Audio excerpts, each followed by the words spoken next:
జరిగింది. దానికి మేము బాధపడి కలెక్టర్ గారికి ఇన్ఫార్మ్ చేద్దామని వచ్చామండి ఈరోజు. శ్రీకాకుళం జిల్లా పురుషోత్తమ నగర్ కాలనీలోని శ్రీ వరసిద్ధి వినాయక పంచాయతన దేవాలయంలో శ్రీ మేధా దక్షిణామూర్తి స్వామి వారి స్థిర ప్రతిష్ట మహోత్సవాలు ఘనంగా ప్రారంభమయ్యాయి. బ్రహ్మశ్రీ అంపోలు రుద్ర కోటేశ్వర శర్మ ఆధ్వర్యంలో 3 రోజుల పాటు ప్రత్యేక పూజలు, హోమాలు, వేద పారాయణం, ప్రాణ ప్రతిష్ట, ఆధ్యాత్మిక ప్రవచనాలు, గ్రంథావిష్కరణ, శాస్త్రీయ సంగీత కార్యక్రమాలు నిర్వహించనున్నారు.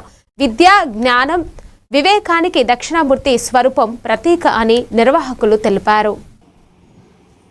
గుజరాతీ బయట దగ్గర ఉన్నటువంటి టీఎన్ కాలనీలో సనాతనంగా వెళ్తున్నటువంటి సర్వదేవతా సమూహంలో నూతనంగా మన ఆలయం నిర్మాణం చేశారు.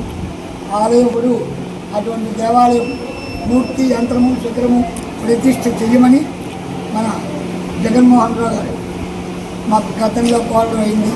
ఆ ప్రకారంగా ఇక్కడికి వచ్చాం. ఈ దక్షిణామూర్తి ప్రతిష్ఠ వల్ల ఈ క్షేత్రానికి ఒక విధమైనటువంటి తర్వాత జరుగుతాయి. దీనివల్ల లోక క్షేమం. ఎందుకంటే ప్రస్తుత కాలంలో అదేదో ఒక పక్క నుంచి మన సైంటిస్టులు, విజ్ఞాన శాస్త్రవేత్తలు చెప్పినట్టు లెనిన్ అనేటటువంటి ఒక మేఘములన్నీ వచ్చి మన భారతదేశానికి చాలా ఉంది. ఈ ప్రతిష్టలో అందరూ పాల్గొవచ్చు. నాకు పిలవలేదు. వర్గాలు, తరతమ భేదాలు, మరొకటి లౌకికమైనటువంటి ఏ భేదములు లేకుండా అందరూ వచ్చి దర్శించుకొని స్వామివారి కృపకి రుద్రకోటీశ్వర శర్మ నా పేరు. ఇప్పటికప్పుడే ఎన్ని 1000 ప్రతిష్టలు చేయించుకుంటాం. ఇంకా ఎక్కువే ఉంటాయి కానీ తక్కువ ఉండవు. అంచేత ఈ ప్రతిష్టలన్నీ జరిపిస్తూ